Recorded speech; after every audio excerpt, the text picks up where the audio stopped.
സൃഷ്ടിക്കുന്ന ഈ നാശത്തിൽ ഞാൻ ഒരിക്കലും കൂട്ടാളിയാകില്ല, പങ്കാളിയാകില്ല എന്ന പ്ലഡ്ജാണ് നമ്മളിപ്പോൾ എടുക്കാൻ പോകുന്നത്. അപ്പൊ അറിഞ്ഞുകൊണ്ട് വ്യക്തതയോടെ നല്ല ബോധ്യത്തോടെ വേണം ഈ ഒരു പ്ലഡ്ജ് നമ്മൾ ഏറ്റുചൊല്ലാൻ. കേട്ടല്ലോ? മനസ്സിലായോ? ഇതാണ് എത്ര അതിന്റെ ഇൻട്രൊഡക്ഷൻ ആയിട്ട് പറയാം.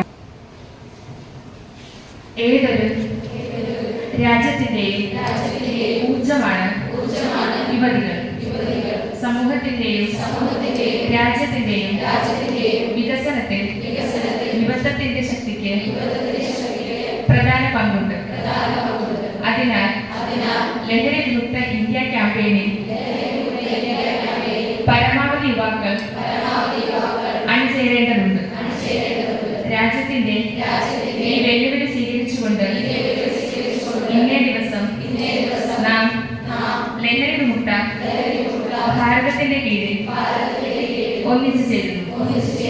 സമൂഹവും കുടുംബവും സുഹൃത്തുക്കളും മാത്രമല്ല നമ്മളും ലഹരി വിമുക്തരാകുമെന്ന് പ്രതിജ്ഞ എടുക്കുന്നു.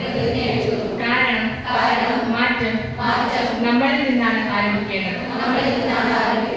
അതുകൊണ്ട് നമുക്കെല്ലാവർക്കും ഒരുമിച്ച് നമ്മുടെ സംസ്ഥാനത്തെ ലഹരി മുക്തമാക്കാൻ ഉറച്ച തീരുമാനമെടുക്കാം.